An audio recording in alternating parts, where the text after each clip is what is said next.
Welcome to Life Her Podcast, the podcast that guides you from the 9-to-5 grind to the freedom of your own path. Discover how to conquer life's challenges while pursuing your passions with unwavering faith. Because being an entrepreneur is not easy. So let's get to it.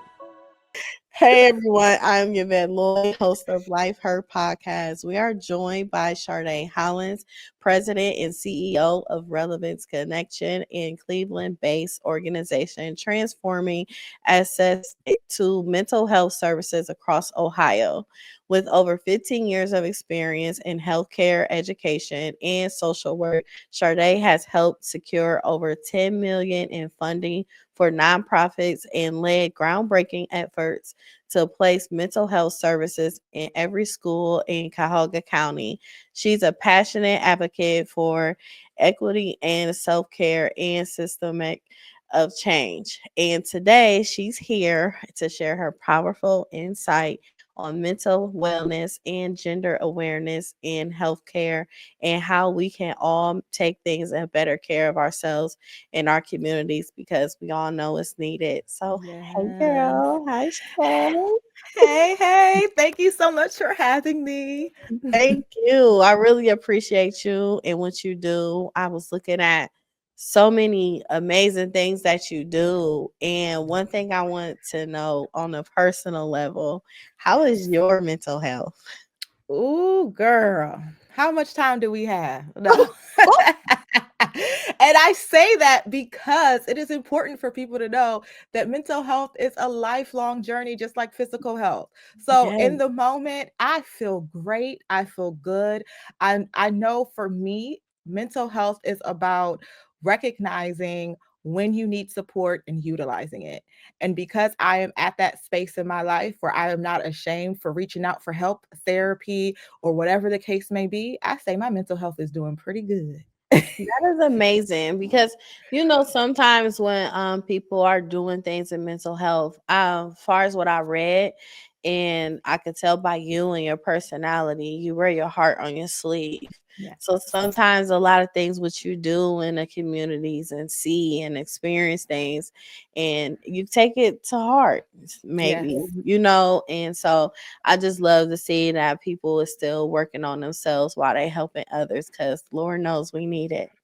Yes, I tell people many times, whatever profession you are doing, especially within a helping profession, you're doing it because of a lived experience that most likely was tied to trauma. So when you think about someone who is in the mental health field, or even a doctor, nurse, or whatever the case is, a teacher, an educator, it's because something happened in their life and they want it to be the helping profession. And whatever happened in your life, while you're feeding into others, you have to restore yourself as well so that you can be healthy for those that you want to help. Yes, you ain't lying about that. So you worked across healthcare and corrections, education, grant management. How did all of this led you to founding your relevance connections? Well, we were founded to be a creative, innovative mental health solutions to address systemic challenges. So we provide consulting, training, program development, whether it's schools, nonprofits, or businesses. And we really want to make sure that people have the tools and the concepts they need to implement sustainable mental health initiatives. So many times it happens and then it's gone. It's a good training, it was a good talk, a good conversation, and then it's over. So our goal has always been to ensure that mental wellness is prioritized in all spaces, that it's more than an initiative, it's a lifestyle. So, and the way we do that is by making it accessible and relatable to everyone, whatever that looks like. Wow. So, many people think that self-care is like bubble baths, spa days, but your work suggests it in a deeper form than that. How do you define the real self-care? Self-care is free. It costs nothing but time and possibly a few tears. And I say that because when we are thinking about self-care, when I tell people is you want to be able to identify things that you are doing on a daily basis that doesn't take away from the productivity of your day, but it enhances productivity. That because I do this, I am more productive. When we are, and we don't always have money for nails, hair, and massages. If anything, that makes me more stressed because now I have to think about bills. So when we're thinking about what are some practical tips and strategies that we can utilize for mental health and for self-care, one is take time to write down how people can support you before your crisis happens. Mm. And that's a lot too for some people for them to actually manage that because like how do you feel with people actually facing their fears and facing their reality when it comes to self-care and mental awareness because sometimes people are afraid to actually face those things for them to be able to move forward. Yeah, and that's why when it said self-care is about, it's free, but it may take some tears because you have to understand that there's going to be a moment where you have to sit in silence and ask yourself, what do I need to live? And Mm, not just beyond money, beyond housing, beyond partnership, beyond a job. What do I need to live? And many times it's community, but it's this very specific type of community. And asking yourself, what does that support system look like?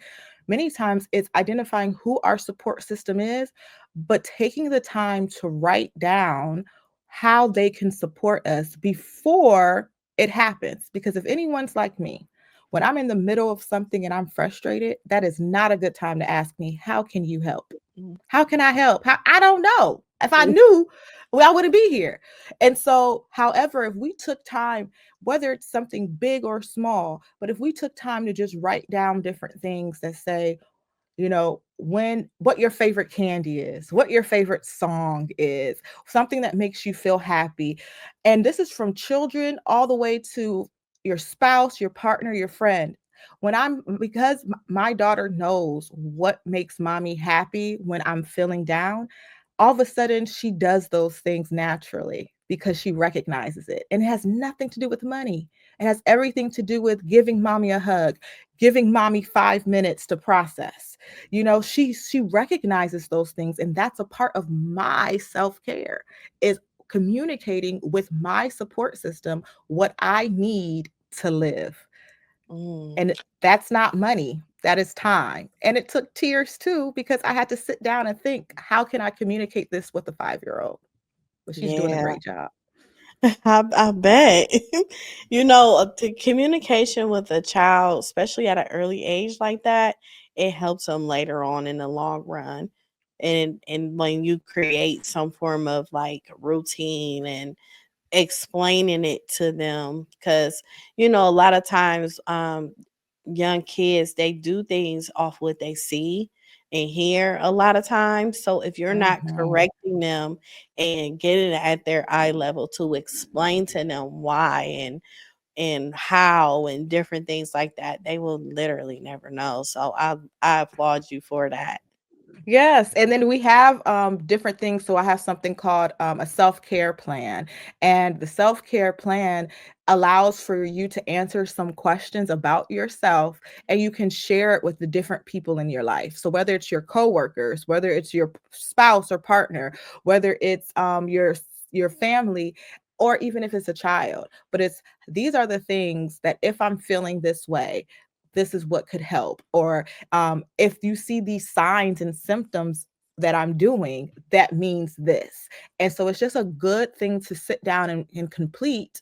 So that way, all of these people, your work best friend knows how to support you at work, your child knows how to support you at home, and so forth. So definitely encourage people to create their own self-care plan before they find themselves drowning. Wow.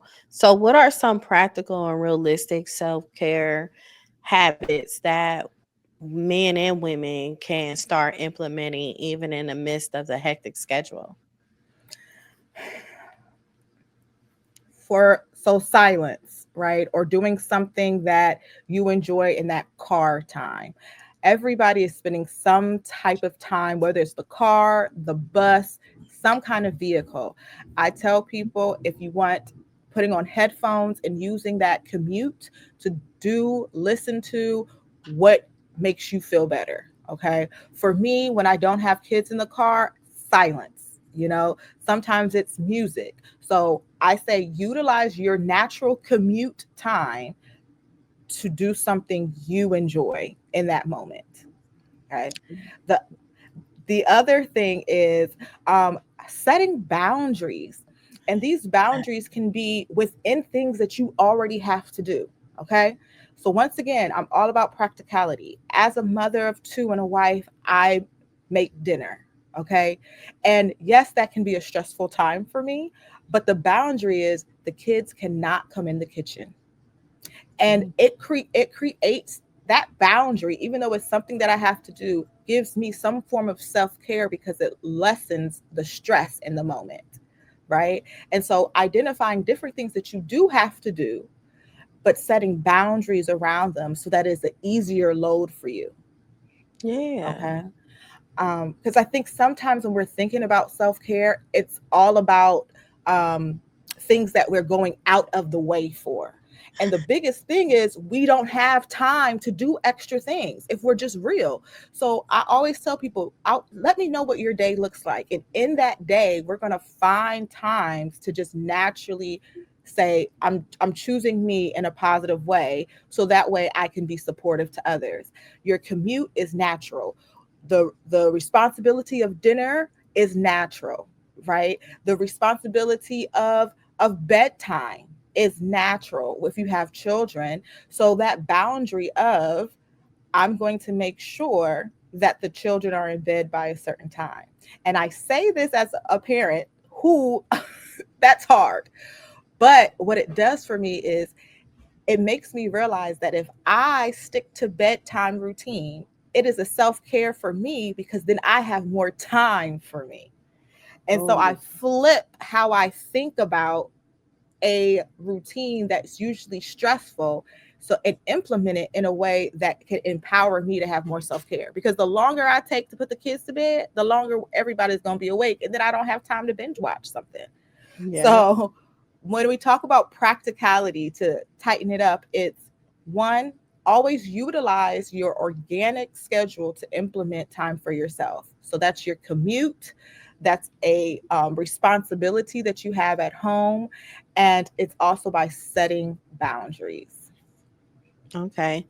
You know what's so crazy is when you was talking about not coming in the kitchen, my mom used to shut the kitchen down at 8 o'clock, and I guess that was her moment of being in the kitchen or like cooking and preparing and doing different things. But I never thought about it. So you literally just said that. Yes, yes, yes. That So is many so things crazy. make sense now. Yes, it does. And it's just the fact of just having boundaries overall and just putting yourself first. Because I don't think not until I got in my 30s, girl, I started sitting in the car for hours. I took a nap in the car. I will just be just sitting there instead of just getting up and just going in the house.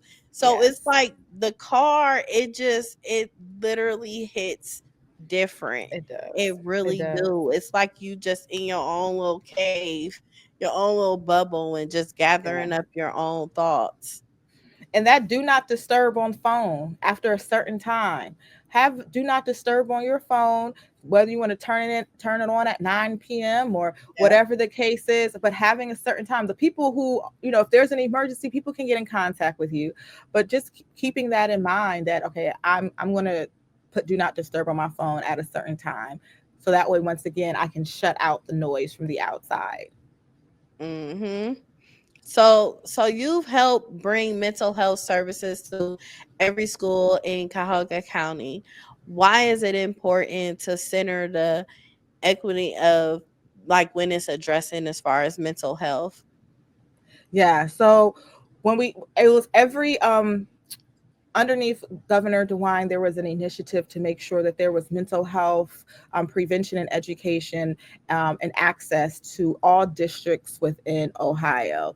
And in a role, I was able to do that within Cuyahoga County to make sure that each school district was able to receive support in mental health through different community partners.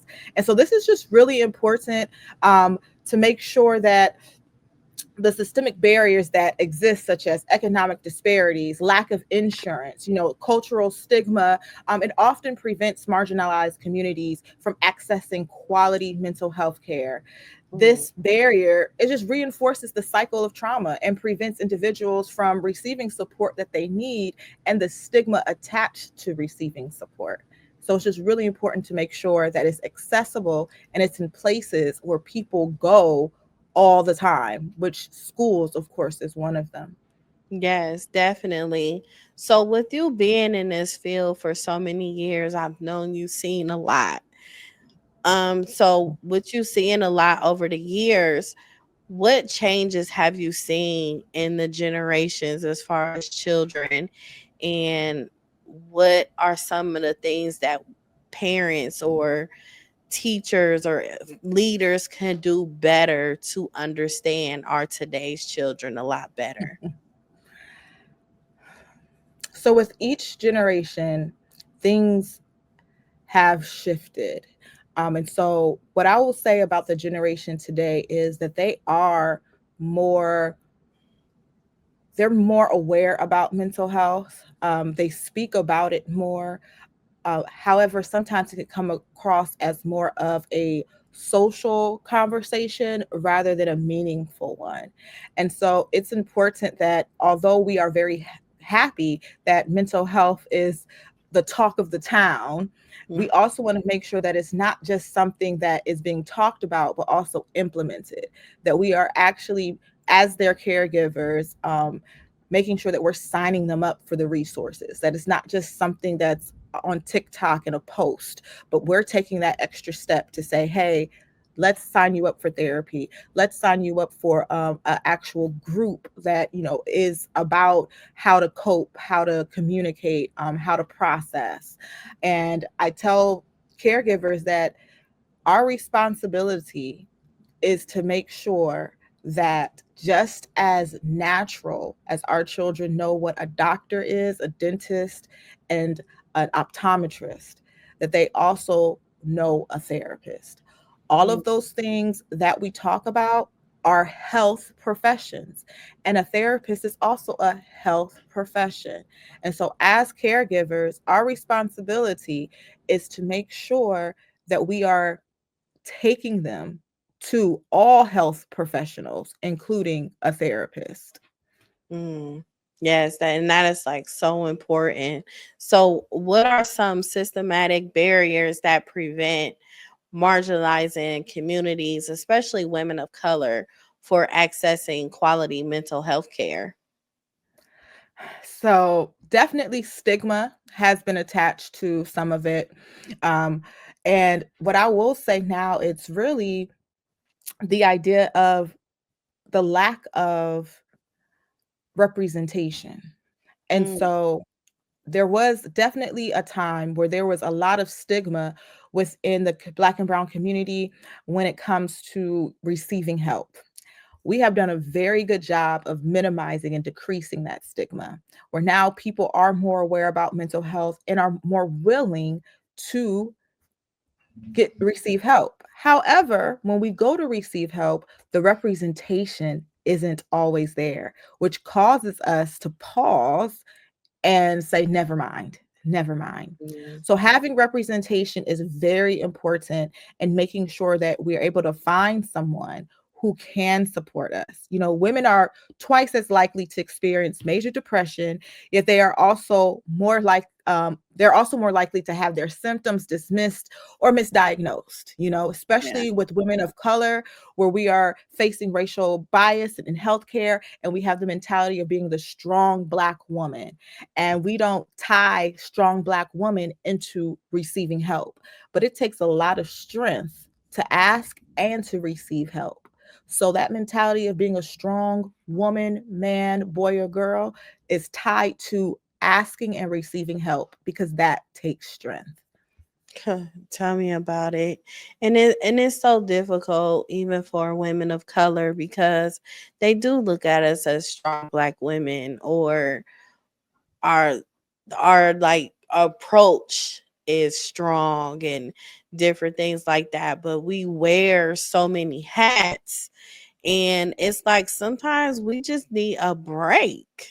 Yes. Like, can we get a break, or can we have people cater to us and pay attention to us, hear us out, and it's just like we just go through so many difficulties when it comes to us being women of color. Is Yeah.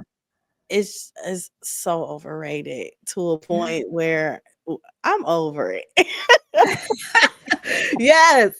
Yes. I mean, and there's so many gender biases, and you have to think about just research in general. So all of these Yes, diagnoses, all of the medication oftentimes are based off of a male being the person who they were researching or did this yes, things on. And so we have to think about, we need to make sure that there's more research that focuses specifically on gender-based mental health needs, and that there's training for healthcare professionals to recognize and address the disparities. So that way, when you are talking about, what you're going through, that you're less likely to be misdiagnosed or dismissed, because there have been studies and research that were specifically for this demographic. yes. And I have a daycare center. So what I have noticed, even with some of my parents, infant mortality is just so high. Black women are I've had one parent like pass from having a Mm, child, I or see. just babies not making it past 1 years old, and just having difficulties with doctors. I done seen mothers taking their kids to the hospital to get immunizations, because we need immunizations, and I've seen the child shift from normal to autistic, you know? Mm, So it's so many things that come with it in the healthcare system, and it causes a lot of mental health issues with the parents. And I've mm, seen the women, I've seen them break down by the day. And yeah. them getting the proper service and help after experiencing so many traumas when it comes to their children, because a lot of times, in a sad reality, I haven't seen too many fathers lasting in a relationship with the mother, Mm, not even past the child being 1 years old. So yeah. it's just so many mental health barriers when it comes to that, especially when you're seeing it in the front lines of being in childcare and the beginning stages of them becoming a parent, or them Yeah. being a parent with multiple children. And it's really tough. It's really sad to actually witness a lot, especially when you try to help them and advocate for them in many ways. Absolutely. Talking about infant mortality and women in health, I have to shout out Village of Healing. They are a great health center that is specifically for Black mothers, those who, whether you're going through and currently pregnant, all the way through the life cycle. And so I encourage people, because representation matters, and I love going to see them, because when individuals, see therapists or mental health professionals who understand their cultural background, they are more likely to feel seen, heard, and validated. And the symptoms Mm, that you're talking about and the experiences that you are feeling, aligned with the person who's right in front of you, who can, prescribe medication, who can perform tests and be able to explain things to you in a way that is culturally competent, because it helps build a bridge of trust, because the right. gaps, and for whatever gaps they are, so that we can improve outcomes, and we can literally save lives. Yeah, I think sometimes it's not really the lack of resources, it's just the lack of acknowledgement. A lot of people really don't know where to go, who to reach out to. And then you got them having trust issues, but they not even giving those individuals a chance to actually help them for them to get better. What is some advice do you have for advocates or parents or just women, men, on basically them actually having the resources but actually utilizing it to go through things so they can get through their situation? The best way I can explain it is seeking help is like dating. You're That's not gonna always get it right the first time, but you don't quit. And sometimes we do quit, but then we like, man, I do want some companionship, right? And so we have to think about the first person you go to may not be the right one, but you have to continue to keep on trying. There are resources of different questions that you can ask. We provide a sheet of things that, hey, this is what I should look for. These are questions I should ask when I'm interviewing a therapist, right? And once you find those things, then you can figure out if it's the right person. I also say at least go to 2 or 3 sessions before you quit. The first one's just going to be an informational session. They're just going to be asking you questions. The second one can feel a little bit awkward, but by that third one, you should have some type of rapport where you feel better.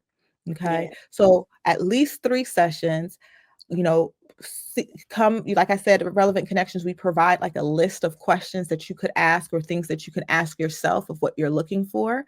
So that way, when you're searching, just like in dating, you know what you're looking for. You're not just going out there saying, oh, this is a therapist, I'll go see them. And then you're not fulfilled. So have those expectations, know what they are, and give it a shot, at least 3 tries. And if it doesn't work, go to find another one. Yeah, you gotta keep going to better yourself. Yes. And oftentimes those therapists can give recommendations. So it's okay to say, hey, I thank you for the time you spent with me. Do you have someone that you could recommend to me now that we've spent some time together? Because they want you to enjoy yourself too. It's not like breaking up. So there's no hard feelings. There's no hard feelings with the therapist if you decide that you no longer want to work with them in that capacity. Utilize your communication skills and it's okay. Move on. Yes. So, what are a few actionable steps organizations can take to provide more equitable mental wellness support? Yes. So organizations, they definitely want to integrate mental health and wellness into their culture by offering trainings, implementing inclusive policies, ensuring that there's accessibility to mental health services for employees, regardless of their background. One of the biggest things that I share with HR for organizations is making sure that people are aware of their benefits and utilizing them. Having policies that encourage people to seek out mental health. If someone walks into the office and they have a bone sticking out of their arm, you are not going to let them stay at work. Not only that, you're going to say, please, before you come back to work, make sure there's a doctor's note that lets us know how we can support you while your arm heals. We should do the same for mental health. When someone is going through depression, anxiety, or their mood is swaying, taking the time to say, hey, I'm recognizing these things in you. Please go see someone and come back with a note that lets us know how we can best support you as you're going through this trying time emotionally.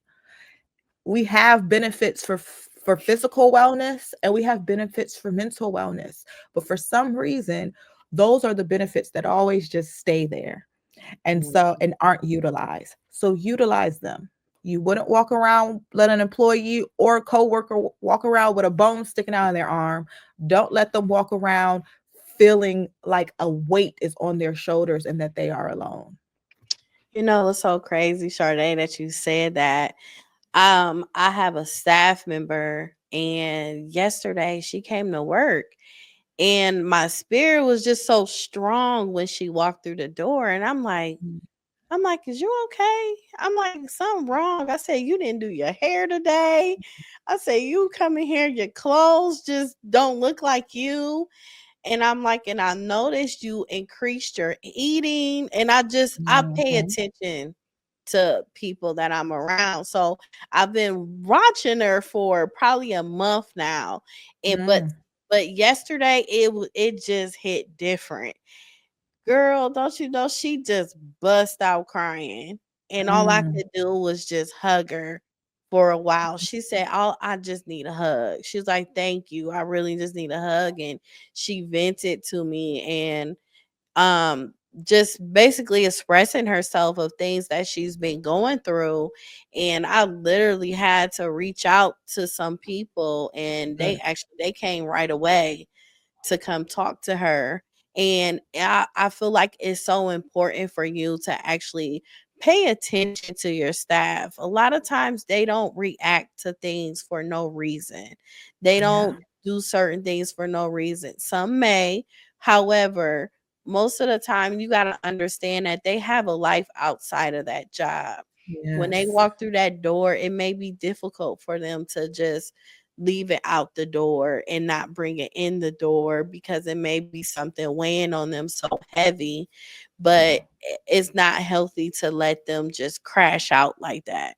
You really Yeah. got to take into consideration because to be honest, people are committing suicide Yeah. at the blink of an eye, and it could be something on the job site. You just never know. So just communicating with staff, and I appreciate you for even just putting that out there and making it an awareness for people to know, because I feel like it's so important. And yesterday it just really hit different for me to really see that. And I literally thank God for just even giving me the discernment that I have to even notice that within her, because it probably could have been worse if I would have just let it go. Yeah. And I tell people suicide prevention is everyone's business. And at just simply saying something, asking, literally saves lives. And so kudos to you for acknowledging that and speaking, because so many times we see things and we don't say anything because we feel Yeah. uncomfortable, because Yeah. it's like I don't want to, be in a business, or maybe I'm overthinking. And so we hold back because we don't want to have uncomfortable moments with someone, even though we may see them declining. And I Yeah. tell people, I'd rather have an uncomfortable moment with you while you're alive than feel terrible at your funeral. Oh God, yeah. Yeah. So speak, say something. If you end up putting your foot in your mouth, then apologize and be like, all right, well, I'm happy you're doing good. But a lot of times, just saying something allows for them to be free enough to let it out. Because that's exactly what happened with Yeah. your staff person. Because you said something, she finally felt free enough to release and now receive the help and the support that she deserves. Yeah. Yeah, because it was a lot. It was weighing on me so heavy, girl. If you would have felt the energy if you was Mm, there.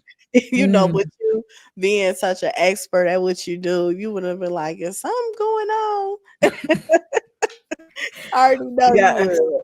yes, and I tell people, because sometimes, you can feel it and they're not as forthcoming, right? And it's just like, Mhm. okay, so you just like you do your part, but you don't want to keep prying because they're denying. And I tell people you can always follow up with a resource. And I'm like, all right, well, life is hard out here sometimes. So if you ever do feel like you need to talk to someone, dial 988. They're 24/7. There's people there who you can talk to. You can text or dial them at any time. It's a national hotline with experts on there that have a job to save your life. Like Yeah. you better use them. And that's what I like to tell people when we start talking about feeling.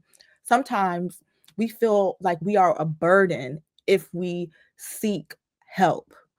And I'm like, Mhm. you realize that there are people who went into debt to get a degree to do a job to save your life. That's how Mhm. important you are. That Yeah. somebody, millions of people, have gone into debt to study for 4+ years and to get paid and get a work that is to save your life. You better utilize that resource. You are not a burden.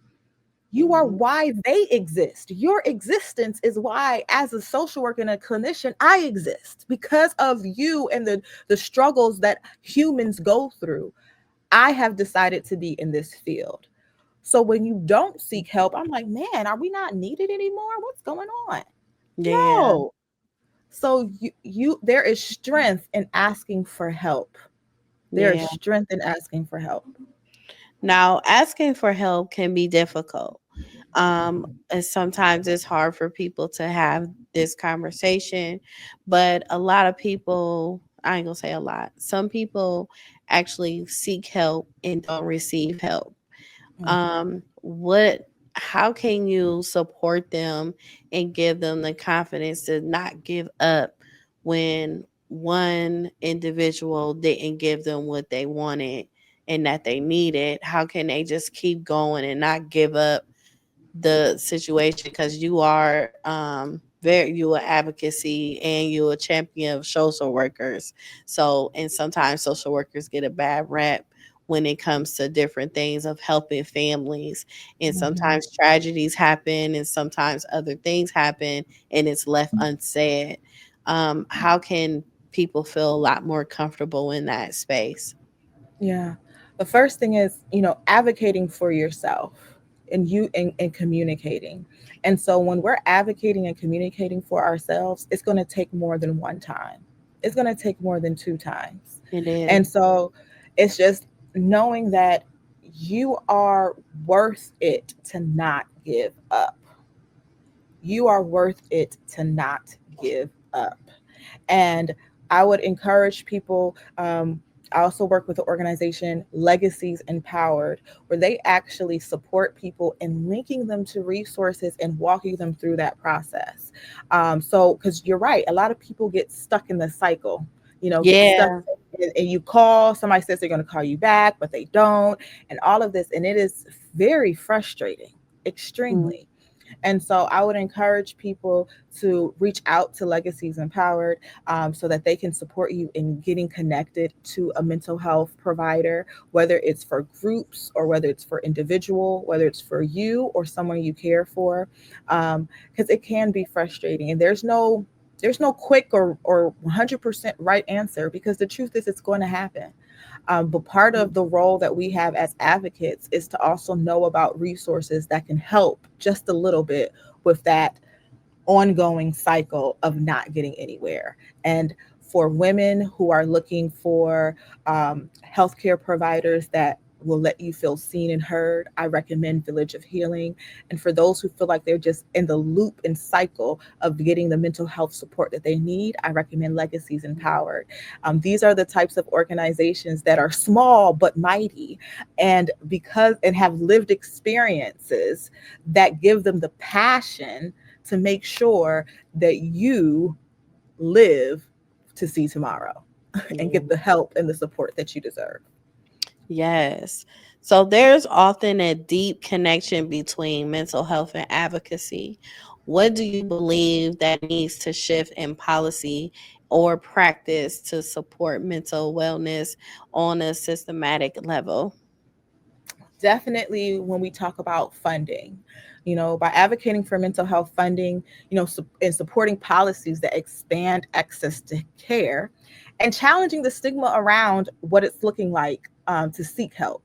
It's important to recognize and appreciate what mental health professionals are doing for communities, because it's all tied together. So you want to make sure that you're talking to your your local politicians, and that you voted in to say, hey, I want to make sure that there's mental health that's accessible for our community, from your school board to your council people to your mayors, governors, and beyond. You definitely want to make sure that you're having conversations about mental health and how you want to make sure that it's accessible to you and your family and your community. Writing those letters, showing up to those meetings, posting different things, and using hashtags for those who are social media savvy. All of those things put things out there so that people can know and see like, oh, this is important to people. Let's make sure that we're funding it, that we're supporting it, and that we're providing them with the resources they need to keep on going. Yes. For our listeners, how can everyday people support, uplift the work of social workers are doing, and especially in the underserved areas? Show up to those meetings, and making sure that your school board member, your council people, they are hearing what you're saying, and that you're advocating for yourself and your community. Volunteer. Oh, yes. Volunteer. And you Yes. don't have to be everywhere all the time, but find an organization that aligns with your beliefs and your passion and stick with them. And I encourage you to find an organization that is small, not the Mhm. organizations that are larger, that Yeah. can fund and pay for employees and have, national presence, but those who are right in your own backyard, who are doing impactful work with just 2 and 3 people. Volunteer and support. Be on boards for nonprofit organizations. Donate. And when I say donate, it doesn't have to be thousands of dollars. You can literally donate $20, a month, or $5 a month. Just showing that consistency lets people know that the meaningful work that they're doing is important and necessary. So Mhm. I definitely want to make sure that people know that their voice matters in this space, and your presence matters. Show up to the events that people are having that promote mental health and wellness. Show up to events and conversations when these matters are on the table to be discussed on if there will be funding available or access. You want to show up, you want to be present, and you want to utilize your voice. Wow. So, how can people get in touch with relevant connections, and if they are seeking resources, services, or even partnership? Yes, so they can visit relevantconnections.org or follow us on social media. So, whether it's LinkedIn, Facebook, or Instagram, you can find us there. And we would love to give you the support that you need. Like I said, the self-care plan, if you heard about that and think that's something that will be beneficial for you, as well as a list of questions and things to look for when you're seeking a therapist or mental health resources. Those are things that you can find on our website, and download and have, so that you can start your mental health wellness journey. Wow. So, what's one small but powerful step someone can take today towards better mental wellness? Give yourself grace. You don't have to do it all at once. Prioritizing your mental wellness, it is an act of self care Yeah. and strength. Yeah. Small, consistent steps towards self care can lead to transformative change. You're not going to wake up with a six pack. You got to do some work for it, you Why? know? Right? And dare I say, some of us, me, will never have a six pack. But but the actions that I take in order to attempt to receive a six pack will make my life healthier. So Hmm. sometimes in our mind, we have perfection as a goal and we will never get there. Yeah. However, if I just keep on working, even though I may never be perfect, I will get better. And Yeah. that's what I want to tell people, that you just have to do the small things to make big impact for yourself. You want to set those boundaries. You want to capitalize on your commute in the car. You want to do your deep breathing, and you want to give yourself grace. That is an act of self care, Yeah. giving yourself grace. Definitely. Well, thank you so much, Chardé. I really appreciate you and all the knowledge that you share. It was really amazing. Thank you again for having me. I really appreciate it and enjoyed the conversation. And I want everybody to remember that mental health is physical health. So go ahead, get you a therapist. You ain't lying. Well, thank you everyone for tuning in to Life Heard Podcast. Make sure you subscribe and also listen to Life Heard Podcast on all major platforms, audio. Thank you. Welcome to Life Her Podcast, the podcast that guides you from the 9-to-5 grind to the freedom of your own path. Discover how to conquer life's challenges while pursuing your passions with unwavering faith. Because being an entrepreneur is not easy. So let's get to it.